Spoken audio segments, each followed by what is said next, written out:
A disturbing list has been found buried deep inside one of America's most trusted youth organizations. Now, the 10 News I-team has uncovered what critics of the Boy Scouts of America call the perversion files. This is the first time a media organization has gained access to the San Diego files. Investigative reporter Mitch Blocker found, despite knowing about pedophiles within the organization, for years, Boy Scouts of America allowed them to continue to lead young boys. Behind the tradition of trust and beyond the legacy of building leaders, the Boy Scouts of America has kept a secret. He molested me every week of every month. Matt Stewart was molested by his scout leader from the time he was 7 until he turned 18. I'll never forget his bright lights shining from his car through the window, and he would knock on the door. He would molest me in the basement of my parents' house with my parents upstairs. Grown now, he has never forgotten what happened to him as a young scout. He told me that he would kill my family. Stewart never said a word. He says neither did the Boy Scouts of America, who knew about the scout leader Bruce Phelps, who had admitted himself that he had a history of molesting boys. You are talking about a well-respected national organization with a mission to help young boys. You are essentially accusing them of aiding and abetting child molesters. Yes, and it's well documented. Stewart told us it wasn't until he was living in San Diego that he finally decided to tell someone about the abuse he suffered at the hands of his Seattle scout leader. He chose a lawyer named Tim Kosnoff.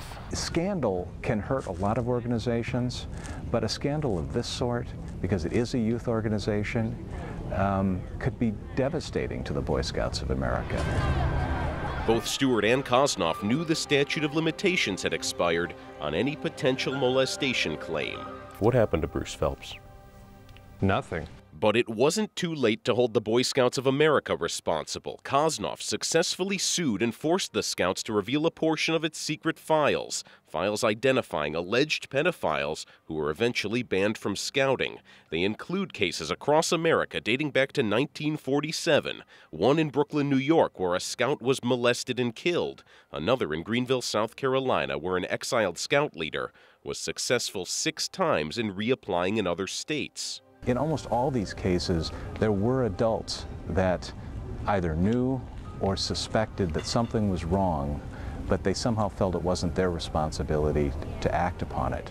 The Scout secret list spanned the country, including 36 incidents here in San Diego County, one at the Lost Valley Scout Camp just east of Escondido. It was here the man they now call the poster child for pedophilia in scouting once volunteered. The man was Richard Turley, a Canadian-born scout leader who slipped through the cracks time and time again. He admitted to the Canadian Broadcasting Corporation that he first molested a boy in British Columbia.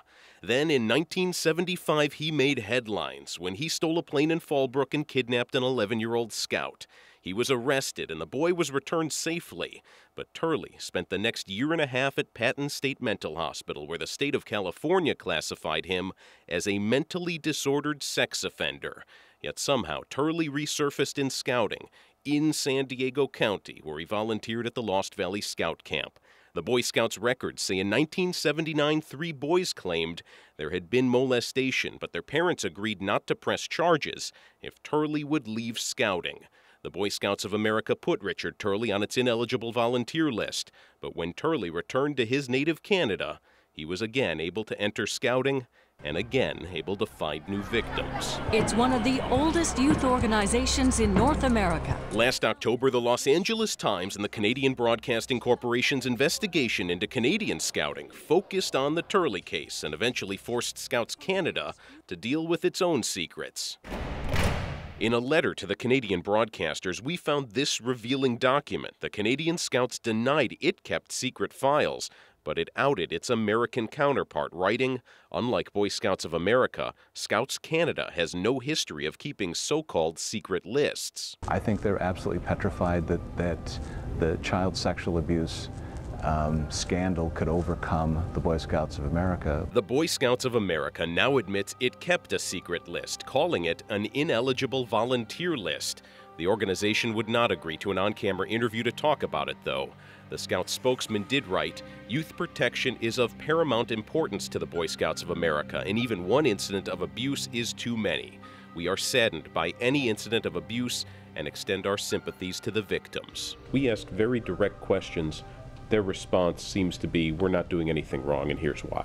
Yeah, it's the same response from the Catholic Church. They're not living up to their own oath and creed. This is not just about a few bad apples.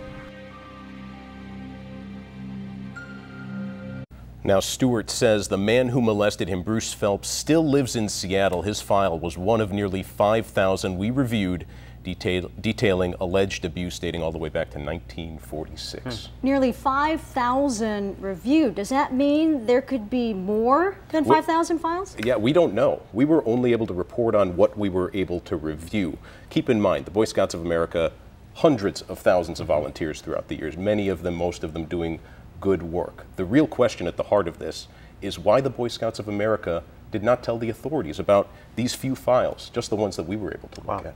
Wow. I'm sure there was going to be more to this. Thanks so much, Mitch. All right, Mitch. Thank you so much.